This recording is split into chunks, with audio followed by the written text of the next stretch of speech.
సూర్యరశ్మితో solar, గాలితో పవన విద్యుత్ ఉత్పత్తి చేయొచ్చు. సోలార్ విద్యుత్ ఉత్పత్తి చేసి బ్యాటరీలలో స్టోర్ చేసుకుని వినియోగించుకోవచ్చు. కానీ ఆ సమయంలో బ్యాటరీలో ఉన్న విద్యుత్ 10 నుంచి 20% తగ్గిపోతుంది. అయితే స్మాల్ విండ్ టెక్నాలజీతో బ్యాటరీ ఎప్పుడు పూర్తి సామర్థ్యంతో పనిచేసేలా చేయొచ్చు. అలాగే పవన విద్యుత్ తయారీకి భారీ టవర్లు, పెద్ద పెద్ద రెక్కలు అవసరం. కానీ ఆధునిక సాంకేతిక పరిజ్ఞానంతో చిన్నపాటి టర్బైన్ల సాయంతో పవన విద్యుత్ ఉత్పత్తి చేయొచ్చు. అలా వచ్చే విద్యుత్తును నిరంతరం బ్యాటరీలో స్టోర్ చేస్తుండడం వల్ల విండ్ సోలార్ ఎనర్జీ ద్వారా నాణ్యమైన విద్యుత్ వస్తుంది. కేంద్రం సైతం ఈ తరహా విద్యుత్ ఉత్పత్తి చేయాలంటూ మార్గనిర్దేశకాలు సైతం జారీ చేసింది. ఇదే అంశంపై wind stream technologies private limited MD Venkat Kumar తంగిరాలతో ముఖాముఖి.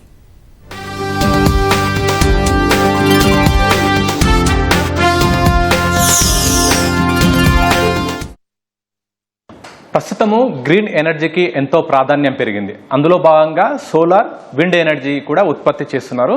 అయితే సాధారణంగా పవన విద్యుత్ ఉత్పత్తి చేయాలంటే ఎంతో మైదాన ప్రాంతం అవసరం. అంతేకాకుండా గాలి ఎక్కువగా వీచే ప్రాంతాలే విండ్ ఎనర్జీకి ఎంత అనుకూలంగా ఉంటాయి.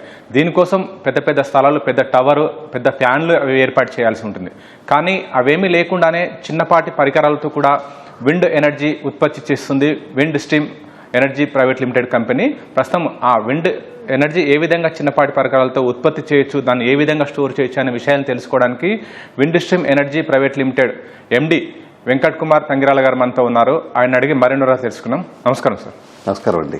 సార్, ప్రస్తుతము పవన విద్యుత్ పైన చాలా మందికి ఆసక్తి ఉన్నప్పటికీ దానిపైన అంటే భారీ భారీ పరికరాలు అవసరం, భారీ టవర్లు అవసరమనే ఒక ఉద్దేశంతో చాలామంది సోలార్ పైన ఎక్కువగా మగ్గు చూపుతుంటారు. ఆ విండ్ ఎనర్జీ పైన చాలా తక్కువ అవగాహన ఉంది.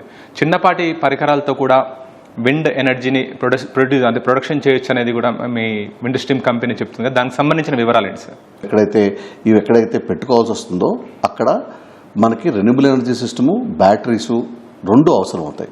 ఆ బ్యాటరీస్ అవసరం అవుతున్నప్పుడు ఏమవుతుందంటే సోలార్కి వచ్చేటప్పటికి ఇది 4 గంటల నుంచి 5 గంటలు ఉత్పత్తి జరుగుతుంది.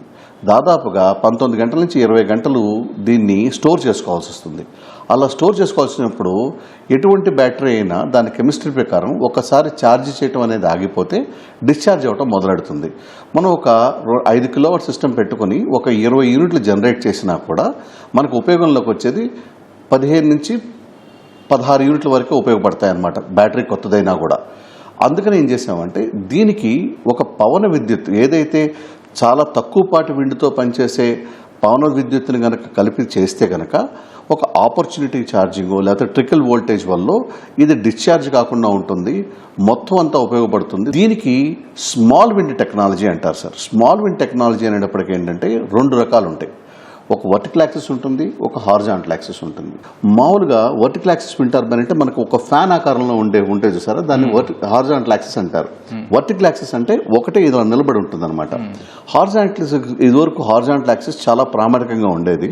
దాంట్లో ఉన్న ఛాలెంజ్ ఏంటంటే గాలి ఎటువైపు నుంచి వస్తే అటువైపు తిరగడానికి దానికి ఒక తోక, ఒక అటాచ్మెంట్ ఉంటాయి అనమాట. ఆ తోక దాన్ని బెండ్ అయిపోయినా, అటాచ్మెంట్ స్టక్ అయిపోయినా కూడా ఆ విద్యుత్ పరికరం పనేదేయాలి. అందుకని ఏం చేసామంటే దీన్ని వర్టికల్ యాక్సిస్ విండ్ టర్బైన్ కింద తీసుకొచ్చి, వర్టికల్ యాక్సిస్ విండ్ టర్బైన్స్ ఏమవుతాయంటే చాలా అతి చిన్న గాలి నుంచి పెద్ద గాలి వరకు తీసుకోగలుగుతాయి, పవన విద్యుత్ని ఉత్పత్తి చేసుకోగలుగుతాయండి. సోలార్ జనరేషన్ వేరు, విండ్ ఎనర్జీ జనరేషన్ వేరు. మీరు ఆ రెండింటిని కలిపి అంటే సోలార్ ఎఫిషియన్సీ, విండ్ ఎఫిషియన్సీ రెండింటిని కలిపి మీరు చేసిన పరికరం రూపొందించారు కదా, అంటే దానికి సామర్థ్యం ఏ విధంగా ఉంటుంది సార్? మీరు చెప్పిన విధంగా ఎఫిషియన్సీ ఏ విధంగా ఉంది సార్? చాలా మంచి క్వశ్చన్ అడిగారు. జనరల్గా ఇప్పుడు మీరు చూసుకుంటే కనుక చాలా తక్కువ కంపెనీలు ఉన్నాయన్నమాట ఇలా విండ్ సోలార్ కలిపి చేసేవి. ఈ మధ్య కాలంలో రావటం మొదలెట్టే కానీ దానికి పెద్ద ఛాలెంజ్ ఏంటంటేనండి, ఇప్పుడు మనకి విండ్ వచ్చేటప్పటికి ఏసీ పవర్ని ఇచ్చేస్తుంది, సోలార్ వచ్చేప్పటికి డీసీ పవర్ చేస్తుంది. మీకు ఇప్పుడు సోలార్ జనరేషన్ తీసుకుంటే కనుక అది ఒక సింపుల్ సైన్ కర్వ్, ఒక బెల్ కర్వ్ అంటారు దాన్ని. అది ఎక్కువ ఫ్రీక్వెన్సీ చేంజ్ అవ్వదు, కాకపోతే అది 4 గంటలే పనిచేస్తుంది. విండ్ వచ్చేటప్పటికి రోజు మొత్తం ఉంటుంది, కాకపోతే ఏంటంటే దాని ఫ్రీక్వెన్సీ దాదాపుగా 200 నుంచి 300 సార్లు మారుతుంది. అప్పుడు ఈ రెండింటినీ కలిపి చేయడానికి ఒక రకమైన ఏసీ-డీసీ కన్వర్టర్లు పెట్టుకుని ఆ డీసీ కింద కన్వర్ట్ చేసుకుని సోలార్కి ఇచ్చి ఒకటే డీసీ అవుట్పుట్ ఇస్తే కనుక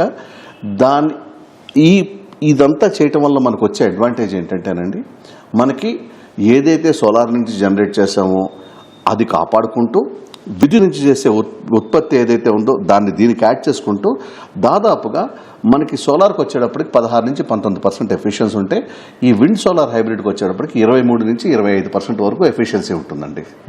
ఓకే సార్, అంటే ఈ రెండింటి ద్వారా జనరేషన్ అయ్యే పవర్ని మనం బ్యాటరీలో స్టోర్ చేసుకుంటాం. ఆ తర్వాత నెక్స్ట్ సార్ అంటే ఈ కన్జంప్షన్కి సంబంధించి సపోజ్ ఒక గృహిణి అంటే ఒక గృహానికి సంబంధించి ఒక 3-4 రూమ్స్ పోర్షన్స్ ఉంటే దానికి ఎంత అవసరం పడవచ్చు, దాని ప్రకారం క్యాల్కులేషన్ ఏముంటుంది, విండ్ కమ్ సోలార్ ఏ విధంగా అంటే ఆసక్తి ఉన్న వాళ్ళు ఎట్లా ఏ టైప్ ఆఫ్ ఎంత కెపాసిటీతో ఫిట్ చేసుకోవాలి, బ్యాటరీకి సంబంధించిన వివరాలు ఏంటి సార్? ఈ రోజుల్లో గవర్నమెంట్ పాలసీ ఎలా అయిపోయిందంటారండి, this is called a duck curve. ఎందుకంటే అందరూ సోలార్ వాడటం ఎక్కువ మొదలయ్యేటప్పటికి ఏమవుతుందంటే మీరు రోజంతా వాడే విద్యుత్ని ఒక 4-5 గంటల్లో జనరేట్ చేయటం వల్ల ఆ లోడ్ అంతా మీరు గ్రిడ్కి పంపిస్తున్నారు. గ్రిడ్లో స్టోరేజ్ సౌకర్యం ఉండదు. ఆ స్టోరేజ్ సౌకర్యం లేకపోవటం వల్ల ఏమవుతుంది, ఆ గ్రిడ్ అది దూర ప్రాంతాలకు పంపించడం జరుగుతుంది. దానివల్ల ఏమవుతుందంటే మీకు ఆ ట్రాన్స్మిషన్ లాసెస్ కానీ ఇవన్నీ రావటం జరుగుతుంది. దీన్ని టెక్నికల్ పరిభాషలో డక్ ఎఫెక్ట్ అంటారు. అంటే మీరు వాడేది, మనం ప్రొడ్యూస్ చేసేది, మనం సాయంత్రం వాడేదానికి రోజంతా ఒకేసారి చేసుకున్న దానికి ఏంటంటే ట్రేడ్ ఆఫ్ అవుతుంది. అందువల్ల ఏంటంటే గవర్నమెంట్ ఏం చెప్తుందంటే ఇలాంటి సమయాల్లో గ్రాస్ మీటరింగ్ పద్ధతి మొదలెట్టింది. అంటే ఏంటంటే ఇదివరకు మనం ఒక 200 యూనిట్లు మనం జనరేట్ చేసుకుని ఆ 200 యూనిట్లు మన గ్రిడ్కి ఇచ్చి 200 యూనిట్లు మనం తీసుకున్నట్టయితే మనకి బిల్లు 0 వచ్చేది. ఇప్పుడు అలా కాకుండా గవర్నమెంట్ వారు ఏం చేస్తున్నారంటే మీరు జనరేట్ చేసుకుంది మీరు వాడుకుంటే కనుక గ్రిడ్ మీద ప్రభావం పడకుండా ఉంటుంది. దానివల్ల ఏదైతే గ్రిడ్ ఉత్పత్తి చేస్తుందో అది కావాల్సిన వాళ్ళకి వెళ్తుందనే ఉద్దేశంతో గ్రాస్ మీటరింగ్ పాలసీ పెట్టి దే ఆర్ ఎంకరేజింగ్. అంటే ఏంటంటే వాళ్ళు ఎవరైతే హౌస్ హోల్డ్స్ ఉన్నారో, ఎవరైతే ఇండస్ట్రీస్ ఉన్నాయో వారు మీరు స్టోరేజ్ సిస్టమ్ పెట్టుకోవడం వల్ల మీ విద్యుత్తును మీరు ప్రాపర్గా వాడుకోవటం జరుగుతుంది అని చెప్పి ఎంకరేజ్ చేయడం జరుగుతుంది. అలాంటి టైముల్లో ఈ విండ్ సోలార్ హైబ్రిడ్ అనేది వచ్చేటప్పటికి అవుతుందంటే దానివల్ల ఈ బ్యాటరీ స్టోరేజ్ కానీ, దాని ఎఫిషియన్సీ కానీ, దాని లాంగివిటీ కానీ చాలా పెరగడం జరుగుతుంది. కాబట్టి మీరు ఇంకో ప్రశ్న ఏమి అడిగారంటే ఒక ఇంట్లో పెట్టుకోవడానికి ఎంత అవసరం అవుతుంది.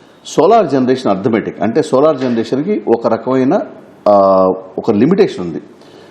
1 గంట ఇర్రేడియేషన్ వస్తే 1 కానీ 1.25 కానీ మీకు యూనిట్స్ జనరేట్ అవుతాయి. సో ఒక 4 గంటల నుంచి 4 గంటల ఇర్రేడియేషన్లో మ్యాక్సిమం జనరేట్ చేయగలిగిన పవర్ 5.5 నుంచి 6 యూనిట్లు. అది చాలా విపరీత పరిస్థితుల్లో సమ్మర్లో జరుగుతుంది. లేకపోతే 3.5 నుంచి 4 యూనిట్లు వస్తాయి. కానీ విండ్కి వచ్చేటప్పటికి రోజంతా ఉంటుంది కాబట్టి మీకు విండ్ స్పీడు పెరుగుతున్న కొద్దీ జనరేషన్ ఎక్స్పోనెన్షియల్ అవుతుంది. మామూలుగా విండ్ ఎనర్జీ అంటే ఇందాక చెప్పినట్టు భారీ టవర్లు, భారీ రెక్కలు అదే ఉంటుంది టెక్నాలజీ. మీరు చాలా చిన్న ఎక్విప్మెంట్తో చేయొచ్చు అంటున్నారు. దానికి ఉన్న టెక్నాలజీ కానీ, డైమెన్షన్ కానీ, అందులో సోలార్ అంటే విండ్ తిరిగే క్రమంలో వాటికి ఉపయోగించే మీటర్లు, దానికి సంబంధించిన వివరాలు ఏంటి సార్? మేమేం చేస్తామంటే ఈ విండ్ టర్బైన్లు మేము తయారు చేసి సోలారు, బ్యాటరీసు మేము అక్కడ పరిస్థితులను బట్టి ఫర్ ఎగ్జాంపుల్ మేము డిఫెన్స్కి సప్లై చేస్తాం, రైల్వేస్కి సప్లై చేస్తాం, ట్రైబల్ హ్యామ్లెట్స్కి సప్లై చేస్తాం. ఇలాంటి చోట్లకి అక్కడ ఉన్న వాతావరణ పరిస్థితులు బట్టి ఎటువంటి సోలార్ ప్యానల్ పనిచేస్తుంది, ఎటువంటి బ్యాటరీ పనిచేస్తుందో చూసి వాటిని కలిపి మేము ఒక సొల్యూషన్ ఇస్తాం. Wind stream technologies limited private limited ఎక్కడెక్కడ పనిచేస్తుంది? మీరు అన్నారు ఇందాక గ్రామీణ ప్రాంతాలతో పాటు తండాలలోకి వెళ్ళామని. ఇంకా అంటే కేవలం మన ఇండియాలోనే పనిచేస్తుందా, డిఫరెంట్ స్టేట్స్లోకి వెళ్ళిందా ఏంటి? సార్ మేము 38 దేశాల్లో మా ప్రోడక్ట్ సప్లై చేయడం జరిగిందండి. ఈస్ట్ ఏషియా నుంచి సౌత్ అమెరికా వరకు చాలా దేశాల్లో, అంటే ఫిలిప్పీన్స్ కానీ, థాయిలాండ్ కానీ, శ్రీలంకలో కానీ, తర్వాత అటు దుబాయ్లో కానీ, ఇటు ఆఫ్రికాలో కానీ, తర్వాత జమైకాలో కానీ ఇలా చాలా చోట్ల పెట్టడం జరిగింది. తర్వాత డిఫెన్స్ మనకి ఈ ఫార్వర్డ్ ఏరియాస్లో చాలా దుర్భర పరిస్థితుల్లో ఆ కండిషన్స్ అన్ని చాలా ఛాలెంజింగ్గా ఉంటాయండి. అక్కడ ఏంటంటే సోలార్ పెడితే మంచు ఏర్పడిపోతూ ఉంటుంది, 3-4 అడుగులు మంచు పడిపోతూ ఉంటుంది, పనిచేయడం జరగదు. అలాంటి చోట ఈ విండ్ సోలార్ పెట్టి దాదాపుగా 500 చోట్ల మేము ఈ విండ్ సోలార్ పరికరాలను పెట్టి డిఫెన్స్లో పెడతాము. తర్వాత ఫిషరీస్లో పెట్టామన్నమాట, బోట్స్ మీద. ఎప్పుడైతే ఈ బోట్స్లో మన ఈ మత్స్యకారులు వెళ్తారో వాళ్ళకి ఏమవుతుందంటే ఒకవేళ వాళ్ళ అంటే చేపలు పడకపోయినా లేకపోతే సరిగ్గా ఇది రాకపోయినా పెట్రోల్ అయిపోతున్నా ఏం చేస్తారంటే వాళ్ళు ఇంజిన్ ఆపేస్తారు. ఆ ఇంజిన్ వల్లే ఈ బ్యాటరీలు ఛార్జ్ అయ్యి వాళ్ళ కమ్యూనికేషన్ నావిగేషన్ సిస్టమ్స్ ఉపయోగపడతాయి అనమాట. ఎప్పుడైతే ఆపేశారో ఆ జనరల్ ఎయిర్ డ్రిఫ్ట్ వల్ల వెళ్ళిపోయి ఎనిమీ వాటర్స్లోకి వెళ్ళిపోయి శత్రు దేశాల వాళ్ళు వాళ్ళని అంటే మన పక్క దేశాల వాళ్ళు వాళ్ళని పట్టుకుని అరెస్ట్ చేసిన సందర్భాలు మీరు చాలా చూశారు, మత్స్యకారుల అరెస్ట్ అది ఇది అని. అలాంటి చోట్ల మా ఈ విండ్ సోలార్ పరికరాలు పెట్టి మేము వాళ్ళ కమ్యూనికేషన్ నావిగేషన్ సిస్టమ్స్కి అంతరాయం లేకుండా నడపడం జరిగింది. ఇప్పుడు ఏం చేసామంటే రైల్వేస్ వారు ఈ అన్మాన్డ్ గేట్స్ మీద ఇలాంటి సొల్యూషన్ పెట్టి అసలు విద్యుత్ అంతరాయం లేకుండా ఇది ప్రొడ్యూస్ చేయడం వల్ల ఏంటంటే ఒక సెన్సర్స్ పెట్టి అలారం చేయటం కానీ ఆటోమేటిక్గా బూమ్ పడిపోవటం కానీ ఇలాంటివన్నీ చేయటం వల్ల ఏమవుతుందంటే ఈ రైల్వే క్రాసింగ్ యాక్సిడెంట్స్ తగ్గడం జరిగాయండి. సార్ సాధారణంగా మీరు అన్నారు ఇదివరకు సోలార్ ప్యానెళ్ల పైన మీ ఎక్విప్మెంట్ పెడితే పక్షులు రాకుండా పెట్టారని.